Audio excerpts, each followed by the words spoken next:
Welcome, Black Hollywood Live fans. On today's Fit Club, we talk whether meat equals death, Gwyneth Paltrow's food stamp challenge, and Jessica Alba's paleo lifestyle. All this and more on today's Fit Club. You're tuned into Black Hollywood Live, Fit Club.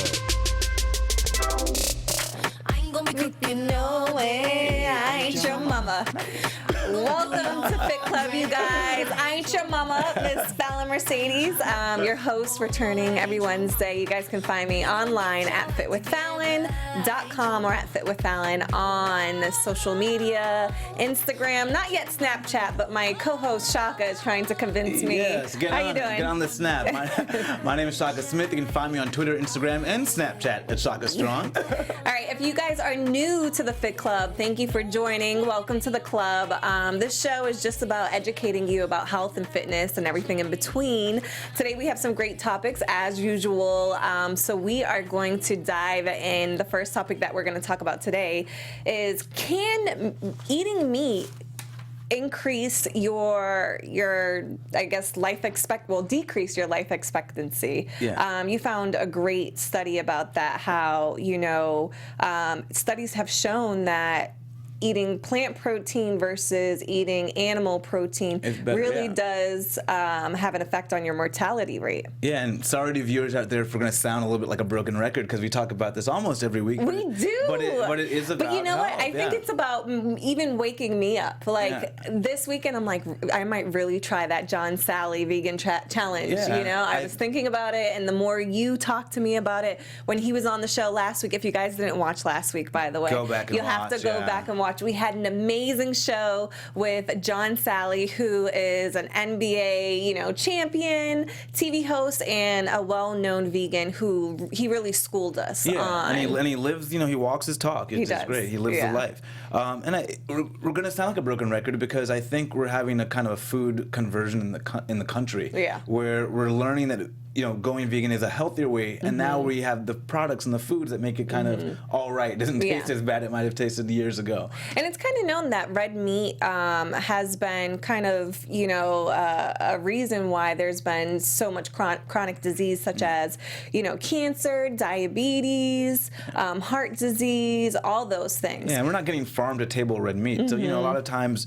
they found in this particular study that a 10% increase in animal protein led to a 2% increase in overall mortality and an 8% risk of cardiovascular death. That is huge. Absolutely huge. Yeah. But just a 2% increase in plant protein led to a 10% decrease and a 12% decrease in cardiovascular death. And I think sometimes people think, especially when you're embarking in a new fitness journey, they think, oh my goodness, I have to get so much protein in. I actually have a client who, her brother is obsessed with gains, and he went to the ER because his liver literally could not process how much protein he was eating. Yeah, like John said, we went a revolution in this country where everyone decided protein's what we needed, because a couple of studies came out in the 80s that said there was a benefit to it. But we're looking and re-examining food now, and we're looking at plant-based protein, which seems a lot healthier than animal-based protein. So, well, it makes sense, because they're putting all these antibiotics and different hormones in plants. So if like, for instance, casein or protein, casein that they use in protein powder, if you're drinking a lot of those protein shakes, I feel that it would have the same issues as if you were eating, the meat itself. Yeah, and that's why personally for me, I went vegan, because I didn't want the byproducts of the meat as well. Yeah. And this is a comprehensive study. It was over 130,000 people.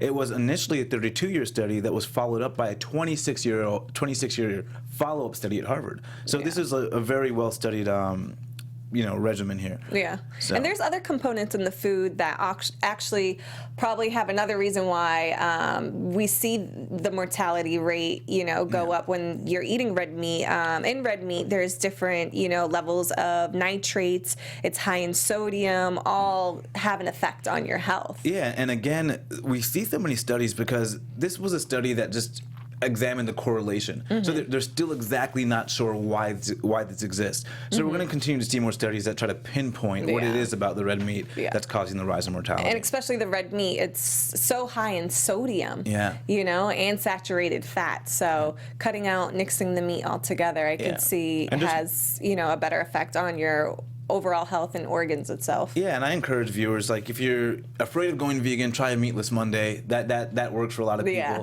You know, you have a Taco Tuesday, try a meatless Monday, and that might help you with that plant protein increase. And something that I found this vegan, I'm trying to think of is it Morningstar? I don't know. There's some black bean vegan burger that is so good. I actually choose that over a regular turkey burger when I go to the store now, because it's full of flavor and it fills you up. Yeah, sometimes it's about trying something new and then finding out what you like. Yeah, stepping outside of the box a little. Now, there's another study that shows that 1 hour of activity actually can offset 8 hours of sitting down. And I find this so interesting. And I always hear my Polar watch yelling at me while I'm driving on the road and I'm stuck in traffic. Yeah. It's time to move. It's time to move. And I notice when I do move, you know, not even that much. If I work out doing cardio for a half an hour, I've reached my goal for the day. Yeah. So it's interesting how I can literally reach my goal for the day in a limited amount of time, and I think this kind of adheres to what the study is saying. Yeah, and I hope people take it to heart. So it's 30 minutes every 4 hours, you know, so you can break it up. We always complain about not having enough time, and the truth is we all have enough time, especially when it comes to our health and fitness. So. I mean, a 1 hour workout is only, what, 4% of your day? Yeah, it's nothing, and so we always like to complain about certain things, but you can break this up again, whether it's, you know, after an hour you 5 minutes of work, or after a couple hours you 10 minutes of work, to add up to your 1 hour. So when you realize it's not that much time, I think it helps to motivate people to actually do it. I found it interesting too that 80% of adolescents at school fail to be as active as they should be last year. And I just remember being in gym class growing up, and I mean, it was only for what, 1 hour, and all of us would complain, but this shows me that they're probably not even doing that in the schools right now. And I remember just growing up, it seemed every year there was a new waiver, a new reason that kids could not be physically active. And so you could sit out, and you had options to sit out. And it just seemed every year those excuses piled up till no one's in gym class anymore. Yeah, and I think even this researcher, he had said that people are not aware of how serious being inactive is. A lot of diseases that are non-communicable, such as type 2 diabetes, cardiovascular disease, are usually due to inactivity. There were 5.3 million deaths in 2008 due to physical inactivity. 5.3 million deaths due to physical inactivity. Yeah, that is nuts. People who sat for more than 8 hours and were active for less than 5 minutes had a 59% increased risk of death compared with a reference of group of people who sat for less than 4 hours. That's crazy. 59%. Yeah. So needless to say, get moving. And I've been seeing in a lot of offices now, people will have the standing desk or the treadmill under the desk. So it's I think there's a little bit of a wake-up call, but I feel like, you know, there needs to be even a more of a wake-up call. And, you know, people are saying, well, studies are saying that they recommend 2.5 hours a week of working out, but even that is not enough. Yeah, and so hopefully this study drives home that thing, that message to people. But one thing for me, I've always said, if I'm going to tell you to get off your ass, I want to make sure you have a nice one. Good segue. So this week I came in with a fit tip. I'm always asked for different tips, so I think we'll both be doing little gym tips and tips outside of the studio and bringing them in, so you guys at home can get a couple of our little tips and tricks of how we stay fit and in shape. So we'll roll that clip now. I'm going to show you my favorite workout for the butt, and hope you guys are able to apply it in the gym. One leg here, one leg here. And so this is on the actual assisted pull-up and assisted dip machine, but I've turned it into sort of a glute workout. And so you really want to make sure with your motion you're getting the weight closer to the weight on the bottom, so you're making a full length. And it's just really a great glute workout, using another piece of equipment in the gym innovatively to accomplish a physical goal. Yeah. So if your gym doesn't have one of these machines, what would you suggest to get a good glute workout? Well, lunges are excellent, and so this is a great way of kind of like stabilizing the lunge, but you could take it to the floor and grab some weights and just start lunging. Yeah. I mean, look at Shaka's glutes. They're amazing, right? You guys got to try this. I've seen people do that, and I've never tried it, but since you did it, I mean, it should be legit, so I'm going to try it now. And I'll tell you, like, I was nervous doing it because I was working with a girl who does bikini competitions, and she said, this is what we do, and it works, and there's no reason you shouldn't do it. And, you know, as a guy, you're in the gym, and you don't want to do certain things, but I got rid of that fear. We all have a fear sometimes of whether we're going to slip or fall. And once I did that, I saw so many guys in the gym after that doing it. Really? Yeah, so I don't know if I somehow allayed that fear for them. But you're like, it's okay to have a nice ass as a guy. You know? Love it. All right, one way that I like to feed my ass is protein bars, but I'm starting to realize maybe they're not as healthy as, you know, they should be. And I look at the ingredients of most protein bars. I typically like Quest bars, because I like the taste and the ingredients aren't as bad as but even they had a little row over what their ingredients might be. Yeah, it's a little bit scary, but a recent study showed that, you know, if you're thinking eating a regular protein bar is better than, let's say, a Snickers, you could be surprised. A consumer lab study of 30 protein bars found that 60% of the bars tested failed to match their nutrition labeling claims. That's crazy. That is crazy that you may not even know what you're eating, even if you read the label. So if you've had a protein bar, it means the likelihood is you've had one of these bars. Exactly. You know? 1 out of 12 protein bars met the labeling claims. 1 out of 12. 1 out of 8 meal replacement bars actually met the labeling claims. 4 out of 10 diet bars met the labeling claims, and 2 products exceed their claimed amounts of fat. Half of the bars tested exceeded their chemical level of carbohydrates. So, you know, what can you do? Eat food. That's what you can do. Eat real food. And it's even gotten to the point where, you know, you see all these great recipes on the Pinterest, on greatest.com, online, where you can even make your own homemade protein bars. And I feel like that would even be safer than, you know, buying something packaged. It happens to all of us. Sometimes you have to grab and go and grab a protein bar.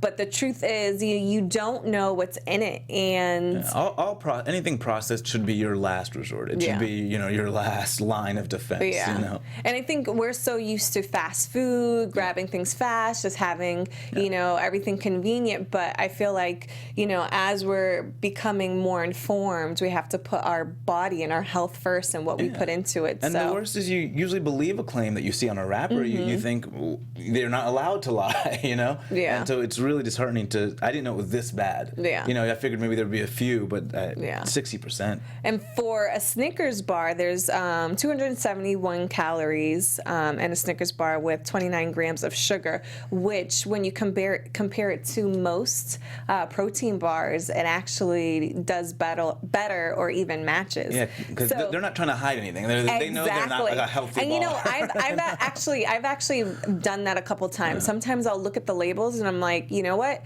This protein bar is just as bad as a Snickers bar. You know, a lot of them are just as bad as candy bars. So do you take the Snickers or you drop them both? I take the Snickers.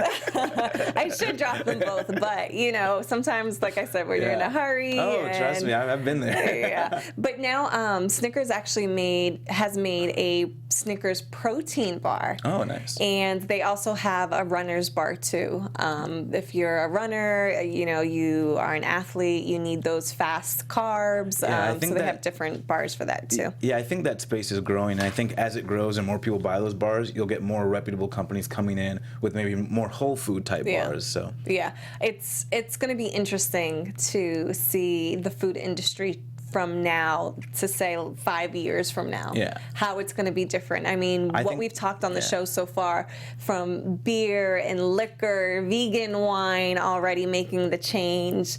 I feel like a lot of these other products, I think honestly, they'll probably be away with or do away with microwavable food. Yeah, well, I think we're going to be trying to scale farm to table, essentially. Yeah. And, do it in a way that meets the requirements of getting fresh food, but also can feed a populace, where you don't have to preserve things with nitrates and these kind of things. And so I like that revolution. So I see it happening. So. Yeah.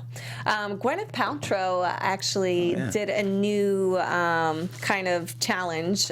She did what she calls the food stamp challenge, or in California, the state of California, we call it SNAP.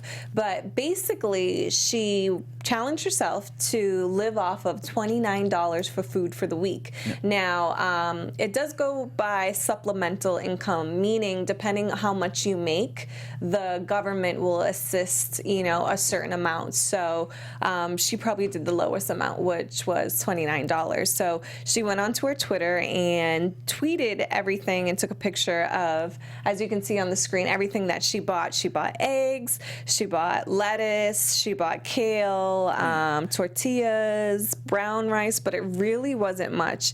And she tweeted, "This is what $29 gets you at the grocery store, what families on SNAP, i.e. food stamps, have to live off of for 1 week." And you know what was actually a bad part about this is she got criticized for buying healthy food. People thought she had uppity choices, but this is just healthy food. Exactly. And what was interesting about this was Gwyneth Paltrow, after doing this food stamp challenge of $29 a week, she quit on the 4th day. Yeah. She, it just was too challenging. And people also criticized her too. Well, she probably went to an expensive grocery store, but she actually didn't. She went to Safeway, which is, right around the corner. It's something that we have here. You should be able to get fresh and healthy food. Yeah, and Shaka and I did a little research, and every state is different, but the average, I guess, allowance that SNAP gives to California residents is, how much was it? What was it, $35 a week? Yeah, I think $35 a week to live off in the coming weeks, we are going to try to do that challenge and see if we can live off $35 of food a week. Yeah, I think that would be interesting. Yeah, and I think it's possible. I do. Yeah, so. I think it is a challenge, especially if you want to eat healthy food. It's possible, but one thing already in my mind is sweet potatoes. They last pretty long. Yeah. Brown rice. Yeah, watermelon for fruit. It's and they're cheap. Watermelons are cheap. Yeah. How do you guys feel about Gwyneth Paltrow doing this challenge? Do you feel like, she was trying to bring awareness that SNAP and, government assistance needs to give people more funding for food, or do you feel it's a little disrespectful, somebody of her privilege trying to do this? Well, I think it's just great that she was able to bring awareness to it, Yeah. And so I think it's absolutely a positive thing that she's saying, if you want healthy food, it's harder on $29. Yeah. But she was able to last 4 days. Yeah. So let's do the work to get people a little bit further. Yeah. I love it. I know some other celebrities had done it too, but she actually got the most momentum and, I guess, backlash for it, which was surprising. Well, yeah, she does. She gets a lot of backlash, but I think she's doing her best. Miss Jessica Alba was spotted at the Teen Choice Awards this week, and she was looking amazing. 35, yeah. I mean, she is, look at her, she's a beauty. And she kind of gave away some of the things that she's doing to look so beautiful and fit, that including the Paleo diet. Paleo. Sorry, Paleo. I was reading off the Paleo diet. I've never tried it, as you can see. And then also CrossFit as well. And yoga, yeah. Yoga. Yeah. So she's hitting everything. Paleo diet, Paleo diet, yeah. Focus on low carbs, healthy fats, high quality proteins. So, and then she's doing the yoga and the CrossFit. So she's really hitting all the marks for fitness here. Yeah, I find it interesting because I don't really see Jessica Alba as a CrossFit girl. I can't see her doing, heavy cleans or... CrossFit doesn't need to be heavy, Well, this is true. Yeah. But do you really see Jessica, going hard at CrossFit? Really? Of course, yeah. I would like to see a video of that. She seems so, petite and soft. I could see her doing, Pilates, yoga, but I would like to see her doing some CrossFit. I think that would be interesting to watch. Oh, I'm sure. But I've seen people of all sizes do it, and it's some of the tiniest people have that so much might too. Yeah, it's a little bit easier to get low. Yeah, and I think she did that show Dark Angel. I think so. She's an active girl. Yeah. Well, she's doing something good because she's looking great. All right, there's a new, I guess. I wouldn't want to call it a phenomenon. This is not something that's. And I don't think it's that new. But okay, so basically, a lot of colleges, especially female college students, they are engaging and partaking in something called drunkorexia. Now, what that is a lot of students are. It's a great graphic. I found a good one. A lot of students are offsetting their calorie intake by not eating and drinking, and what this does, it also helps them, I guess, get more drunk. Yeah. So that way they won't gain that freshman 15 or the normal weight gain that college students get when they're drinking, because they're literally not eating. Well, yeah, I didn't know if this should be called drunkorexia or the weekend, because but I think we all do that to a certain degree. If I know I'm going to be drinking, I'm going to maybe cut down on some like fattier foods or other foods I might have earlier in the day. Yeah. But not to get more drunk, but just because I'm trying to decrease the caloric intake. Yeah. And when I was in college, a long time ago, I would see girls doing this, but I feel like it's become it's come to another level. Well, it's on such an extreme right now. The problem in college is you drink every day. You know? So when you do this out in the real world, it might be once a week or once a month. You just tend to think, I'm going to have less today because I'm going to be drinking later. But with college and binge drinking, this becomes a huge problem, because not only are these kids drinking every day, they're drinking to excess every day, and with very little food in their stomach, or they're trying to work out excessively, but their body's not in the right state to work out that hard. So it can be a big issue, and it's big amongst men as well. And men? Yeah. Oh, I didn't see that. Yeah. Wow. That's interesting. Because, there's a lot of... men being more worried. Yeah, because there's a lot of pressure on both the men and female side, especially in college with sports and athletics, to keep up and remain fit, and a lot of times to remain fit at a level that you weren't before. Because when I went from high school to college sports, this was a different league. So not only did I have to be better, I was also dealing with the pressures of drinking now. And so that was, how do you get better at something when you're also drinking? So you have those dual pressures that men also face. I think all the topics that we kind of discussed today, I think something that could help with all of this is putting an education system that highlights, on all levels about nutrition. Teaching grade school all the way up to college about nutrition. I feel like we wouldn't see so many issues of, the drunkorexia or, the mortality rate issues with meat eating. I feel like it's because we're not educated. But, thank God for Google, where you can go on and Google and research anything. Because it used to be whatever you got in your textbook is what you learned, and God knows how that got in there with lobbying and people lobbying to get special interest in textbooks and certain. And so now we have this World Wide Web where we can get information and we can keep up with new things that are coming out too. Because for me, I know growing up, sometimes I'd have something in my textbook that was outdated. Because you didn't have the instance of here's the new thing. Or if you go to a school that's a little bit older, doesn't have the funding, you can't provide them with the latest information on what they should be eating or doing or knowing. So crazy. All right, you guys, that is it for our topics. Do you have anything else that you want to end the show with that we could chat about? No, I'm just excited for the challenge. I think we should probably do that maybe next week or the week after. All right, let me get my monies together. I think payday is next week, so I'm going to put it aside. Put your 35 aside, yes. I think it will be interesting, and what we'll do too, maybe we can go food shopping, tape it. We can show you guys. We'll go together and I can show you how many. I do meal prepping as it is. So I'll be interested to see how long but I usually do spend a lot more than 35. I'm not going to lie when I go to well, of course, but I think it can be done. Then, in California, we have the Food for Less, where you can get, a good amount of food for a lower price. But vegan, you're going to have a challenge. I would just be interested in seeing if I can do it as a vegan. So I think I can. So we'll bring that to you by next week or the week after. Yeah, that should be interesting. All right, you guys, thanks for tuning in. If you guys have any topics or any celebrities that you guys want us to talk about or interview, please let us know.